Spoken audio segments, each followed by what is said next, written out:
Anchor is the easiest way to make a podcast.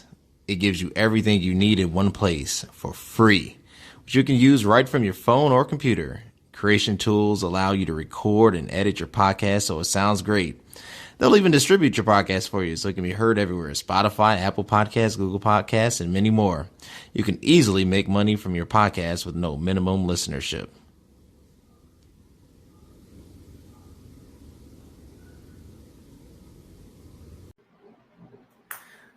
Hello, everybody. Welcome back to another episode of It Is What It Is podcast. I am your host, Cody Kelly.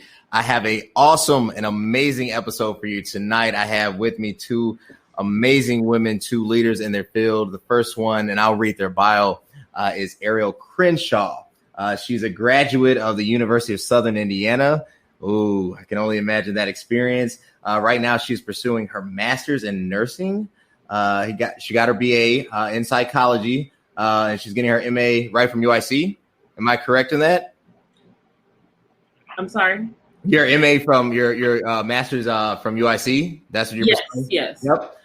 So currently in grad school, I wanted to, have her on the show. She is, like I said, a thought leader, industry thought leader, an academic professional. She is just amazing. So I have her on the show. And she's also a member of the Pink and Green.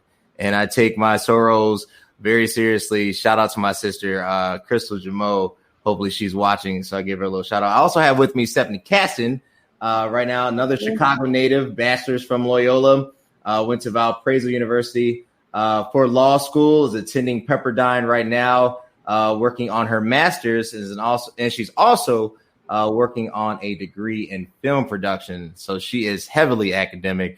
I have just two amazing individuals. I'm really thankful for them. So welcome to the show. How are you guys doing?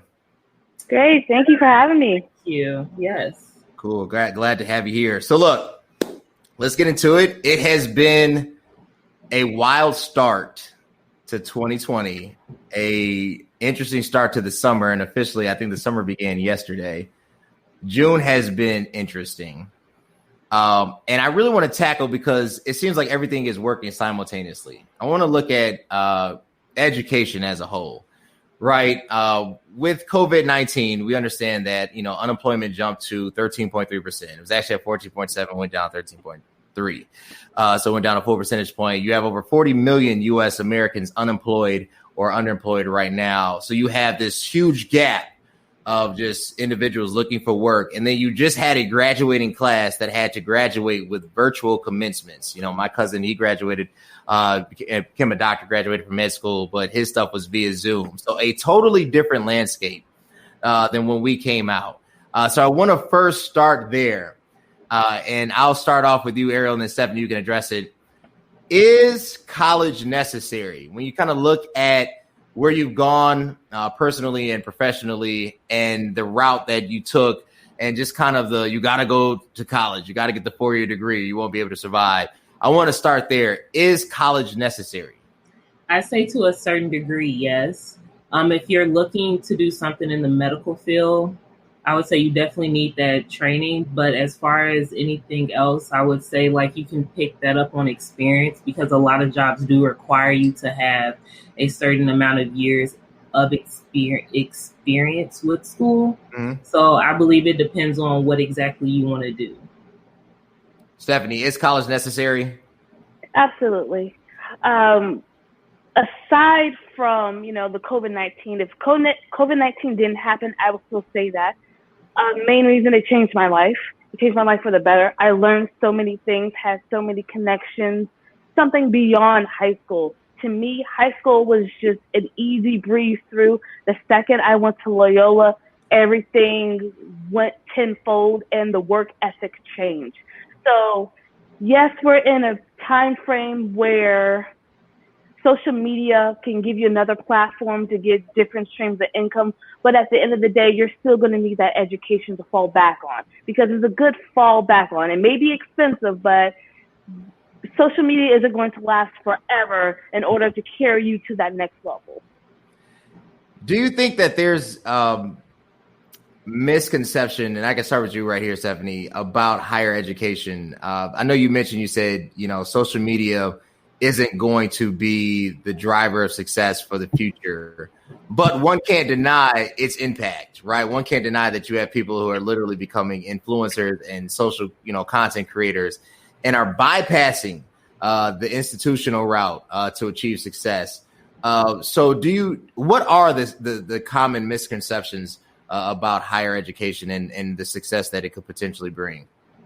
Well, the biggest misconception is that the second you graduate, you're going to start off making a lot of money, close to six figures and so forth.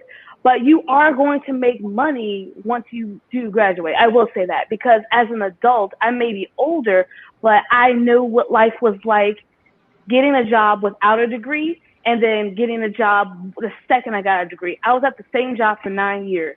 I started off at $9.50. They want to lowball me. The second I got a degree, it went up an extra $2 just because I said I graduated. But the common misconception is the fact that, okay, well, now that I have my bachelor's, I'm going to start off $50,000, $60,000, $70,000 a year. And that's not true. But you are going to make more than, because the people who don't have a degree, they're going to start you off close to minimum wage as close as possible. Ariel, misconceptions, like you said, 70 hit on, you won't start off at the six-figure mark. Where do you start off with? What is the reality when you graduate? When I graduated, I want to say that I did start making around, I want to say like 15 straight out of school, but that was because I was working in a mental health hospital at the time because my degree was in psychology. So I was working there, but I do know before I left for school, I was not making anywhere close to that. So I do think that is one misconception, and that is something that I think a lot of people do say is that once you get your degree, everything is uphill from there, and you won't have to do any more work because you have that degree. You go ahead and you apply for jobs, and once you get that, you'll get that one job that will take care of you for the rest of your life. I don't think a lot of people talk about what exactly happens after school, how long it may take for you to get the right job. I don't think they even discuss you may have to go back to school to further your career as well. So I think that's also one of the miscommunications as well.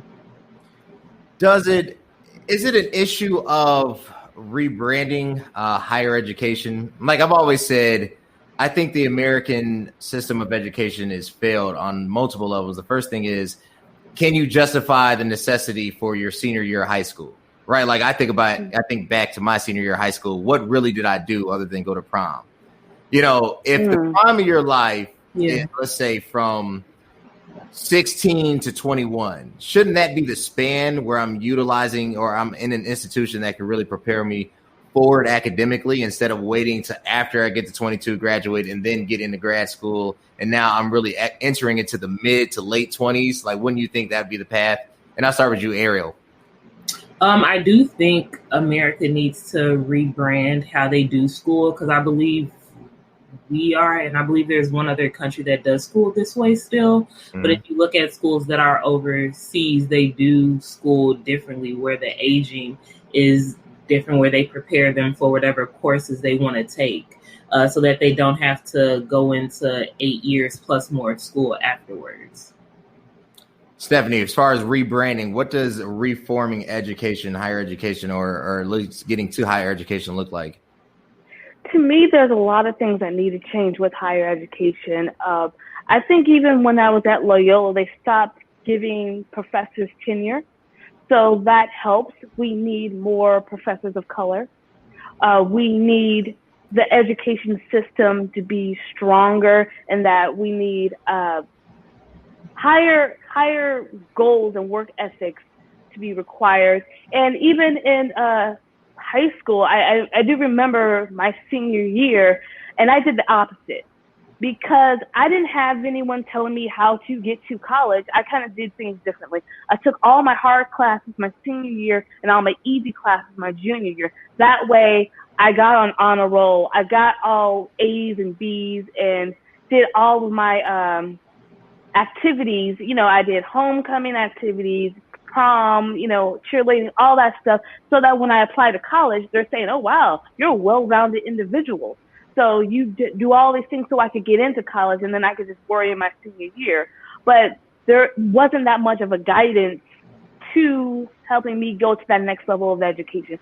So as far as lessening your years in high school, I could see it, but I don't know if all these students have the maturity level to handle going to school earlier than what they're doing now. Gotcha. You hit on something. You talked about we need more teachers, professors of color. Dealing with systemic racism, especially on the educational front. I don't, for me, and obviously because of the institutions I went to, I didn't have a lot of professors of color, not in grade school, not in high school. Only when I, briefly attended Morehouse did I have any, teachers that were Black or of color, period.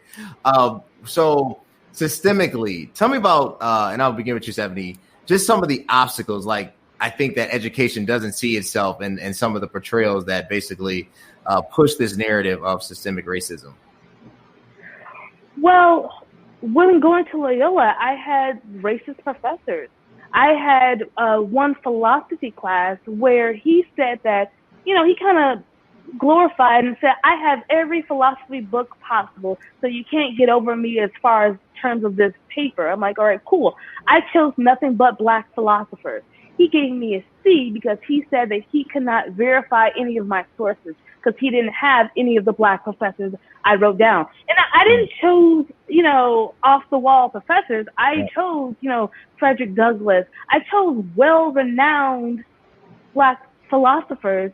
And still, he was like, okay, well, I'll read it again. He gave me a B the second time, but still, that just shows that I need to be able to choose my own ethnicity as far as writing papers, and you be able to understand me and not mark me down because you can't relate to what I'm going through. Gotcha. Ariel, systemic racism in education, what has that experience been like for you? I feel like, especially going to a school in Southern Indiana, I experienced that a lot. Even with my chapter that I helped charter down at the school, we received a lot of backlash just for wanting to start AKA. They weren't very open. There were no other historically Black sororities or fraternities there. So they didn't understand why we wanted to bring a chapter there. They didn't understand. And even once we had gone through all the paperwork and things, we still received backlash from people within administration that thought it was a racist sorority. They didn't understand the term historically Black at all. So having to go ahead and educate people about that, it's a lot of things there. And then even with me being at UIC, we had an incident where a professor used the term colored. So just having to educate how that is not a proper term whatsoever to use. And even in literature that we read today, it's not colored, it's African American or Black. So just having to educate even still. Do you think that's an unfair responsibility that you have to educate the educators? That seems like it's like a double entendre, right? Like I shouldn't have to educate the one that should be educating me. What does the future of this look like? Like when we talk about moving forward, looking at basically the American dream, if you have a person of color, a Black person graduating, and you could stop that person basically before they register for classes, how do you prepare them for their own future? And I'll start with you, Ariel. I think it would need to be just letting them know that it might be hard coming straight off the bat, but you need to know how to network. Networking is a very huge thing. Figuring out what it is that you want out of life. Don't let anybody steer you left or right, but to have your own sense of what you want to do. Networking, like I said before, and definitely getting in contact with different mentors. I wish somebody would have told me that when I first started school, but having a mentor that can definitely understand where you're coming from. They don't have to be going in the same path that you are, but they can definitely have your back and help guide you as well. Well, Stephanie, future of the American dream. You have a person of color, a Black person in college, and you can stop them. What would you tell them for advice? It's a little bit scary because a lot of colleges are closing now. So if you can save some money, start off going to a community college. It doesn't even have to be in your hometown. The biggest misconception is right after high school, you have to go to a university, whether it's away from home or not. You can go to a community college away from home. That can save you close to $60,000, $70,000 a year. That way you can take your gen ed, and if you're not sure what you want to do, that saves you a lot of money right there. And then when you're ready, when you get those good grades to prove it, you can transfer to a university, because that debt is still going to be there. You have to pay that back no matter what. If you're not a straight A student, straight A, B student, then you have to be wise about where you want to go and what you want to do, because you have to heavily do research on the type of colleges you want to go to, because that's another thing I wasn't taught at first, that just because it sounds like a good school, it may not be the good school for the major that you want to go to. Because if I want to go to Illinois State University, I found out later, well, that's a teaching school. Well, what if I wanted to go into film production? So now I just wasted my time and money. Granted, I got experience, but I wasted all of that time when I could have been going to a school that was less expensive and better connections for me. So, yeah. Makes sense. You hit on it, and I want to start there. You talked about learning, knowing what you want to do to save money. Student loan debt is crazy. The idea of student loan debt is crazy. The idea that an institution will give you, or the federal government will give you $100,000 to get into debt, to educate yourself, but a bank won't give you a $100,000 mortgage loan so that you can actually build wealth. It seems like the two should be connected, but the reality isn't. So dealing with student loan debt, right? And I know me personally, student loan debt has been a thorn in my side, for real. Thank you, Loyola and the other institutions. I'm grateful for you. But what do we do? Do we eliminate it? Do we just annex it? Do we do the Bernie Sanders route and, or Elizabeth Warren and college is free, get rid of student loans? Do we pay off some of it and not all of it? Stephanie, I'll start with you and then Ariel, that question. Eliminate student debt, yes, because what is my tuition going towards? That's what I really want to know, because I don't think because I'm going back to law school within the next year or so, and I'm looking at this tuition rates close to $30,000-$40,000, and I'm thinking they now have online school. So what am I actually paying for? And why are there other countries like in Germany that offer free education? I mean, society has made it so that we have no choice but to go to school. Because when you apply for jobs right now, they either want you to have that degree or have that years of experience. And then you have that years of experience, it needs to be high. Because, it's just this, double-edged sword. You're damned if you do, you're damned if you don't. So if you're going to make a requirement for me to have a degree or have experience, at least make it affordable or eliminate student loan debt. Ariel, student loan debt. How has this blessing blessed your life? Oh, I'm still accruing right now since I'm in school now and plan to go back afterwards. So it's it's fun. But I definitely agree with Stephanie on eliminating it. I believe that there needs to be some type of reform because tuition continues to rise. I can look at how much I started paying when I went in as a freshman to how much my sister is paying now. And it's ridiculous. It's gone up. I want to say it hasn't doubled, but it's gone up enough for us to ask why is it continually to increase each year. And sometimes it will go up a semester. It will go up right after you start school. I had that happen to me where I'll start off paying one amount and then the next semester it's gone up $300, $400 for a credit hour. So I think they really need to look at that and see what exactly the implications will be, because I know that Bernie and Elizabeth Warren had spoken about what type of reparations repercussions that there would be for it if they did decide to do it. I want to take that and let's go up higher, another level. So you get the degree. Mm-hmm. You get the master's degree. Everybody's celebrating. They're giving you the balloons. You got the turn up party. But you hit this next level of entering into the workforce, and now you're qualified. But it seems like there's this glass ceiling, right? I can speak personally and say that getting my master's made me overqualified to be anything less than a manager, but made me a threat so that I'm still now dealing with a two-edged sword on getting hired, right? Hired, thank God, on the diversity and inclusion community. But it hasn't been what I thought it was going to be because it really wasn't about education in the first place. And that's just the God honest truth. How has that systemically, right? Like you guys are have achieved academic status. You're currently in school right now trying to get higher. Once you get that paper, does that make you more of a threat? Does that make you more like a target on your back? How has that worked for you? I'll start with you, Ariel.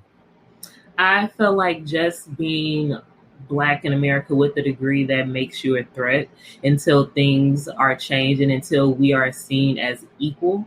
I feel like trying to figure out how to say this, for African Americans to have a degree, I feel that we are a threat, but I feel like it's more so they see us as a threat to their livelihood.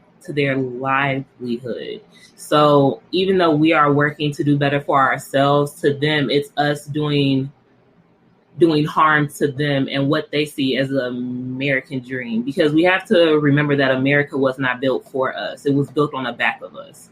So when we're trying to do better for ourselves, we threaten to make America crumble. So I feel like by us getting that degree, we are seen as always a threat to them. Stephanie, has this degree made you more palatable, or has it increased the target on your back? It's increased the target. It's actually gotten harder for me to get a job because I have so many degrees and so much experience. Because, like you said, I'm overqualified, and it's like even applying to management positions. Oh well, you have these degrees, but you don't have that many years of management experience. When I was at my job for 9 years, they didn't want to promote me.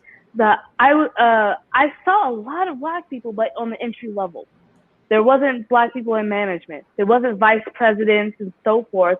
And it's like, what can I do? I'm the most educated person here. A lot of them didn't have a master's degree. They didn't go to a school that's renowned, and so forth. And it's like, okay, well then what am I doing wrong? And it's not my work ethic. You keep giving me a raise every year. It's not my education. I have more degrees than you. So is it my personality? Was it so forth? And it just becomes this target because I was speaking to other people saying, okay, well, you guys are friends. I saw in one instance where one girl kept getting promoted every 2-3 months because she knew the vice president of the company. And I said, okay, she's working from home. She's not even here. So what do we as Blacks have to do? Do we have to change our personalities? There's no end to it. I don't know what will make anything better. I like that. There's no end to it. I totally agree. It seems that it hurts us and helps us at the same time in this double-edged sword. And it's like, we have to either die by 1,000 cuts or by blunt, force. So totally agree on that. Let's take that up another level because I think systemic racism or just evil peril plays out differently. I read an article, Essence magazine, Essence, obviously is brilliant. My wife likes Essence, of course, married to a Black woman. So it said that for college educated Black women, their chances of getting married decreases by over 50%. I don't know. I don't even know how you analytically prove that, right? I don't even know where that stems from, but I can't say it's not true because I've heard my wife talk. I've heard others. As far as finding a partner, does it seem like education works against you, or is it neutral like it should be? Who do you want to go first? Me or Ariel, you go first.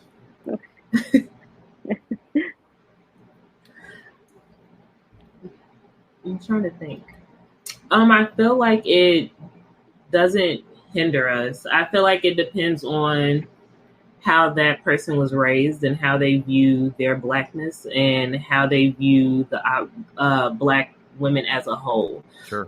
I don't think that if you see a black woman who holds so many degrees, if you see her as being what some people describe as the angry black woman stereotype, or she's too career focused at all. But I think that you would see somebody that has worked hard for what they want and the life that they want. So I don't think it necessarily deters them. I think it really depends on how that person was raised and brought up. Stephanie. I think that it makes me a target in a good way and a bad way. Because it's like, oh, well, she has her stuff together. She's smart and so forth. But then I become argumentative. I'm not easily manipulated. Now it's more or less about what I can bring to the table and what he can bring to the table. So a lot of times I've had partners that say, well, you know, I feel like I don't bring enough to the table because you've done so much. And it makes me feel bad because it's like, oh, well, I don't know how to change that because I'm going to be in school. You know, I'm going to continue my degree. So I'm not telling you to step up, but I'm not shaming you for not deciding to go to school, have all of, so it might be easier to date someone who does not have is as ambitious through education than it is someone who does. You know, it might be easier. You know what I mean? Makes sense. All right, guys. I want to cap with this question. I want to stop, just kind of let this be the last question. First of all, I appreciate your time. I know we're running out of time. If you could have a conversation with your 18-year-old self before it's senior night, you just graduated, from, high school, you're living large, what would be that advice you could stop your 18-year-old self? And I'll start with you, Stephanie.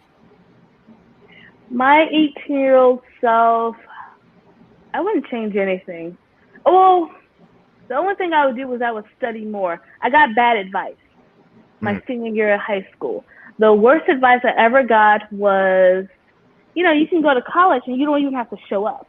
You can do they won't take attendance. You can kind of just do whatever you want to. I did not know that how important college was because I thought it was just another extension of high school. So I would definitely say I would have to be on my A game, finish strong, study straight through, and stay focused. Go straight to law school and so forth. Yeah. Ariel, you could stop. You could have a conversation with your 18-year-old self. What would you tell her? It would just be to continue to be persistent in life. Don't ever stop. Because I did have to take a year off of school in between so that I could pay for school. But it would definitely be persistent because everything that I've been through in school has made me who I am now. And it's definitely shaped me for the better. Had I not gone to Southern Indiana, I wouldn't be as outspoken as I am now. I wouldn't know as much as I know as I know now about my history and where I come from. So I wouldn't change it. I would just say to be more persistent and to keep going. Cool. All right, guys, where can they connect with you? Ariel, what are you doing? What are you working on? Where can people connect with you? You can connect with me on Instagram. My Instagram is there, Crenshaw Boulevard 35, as well as Facebook.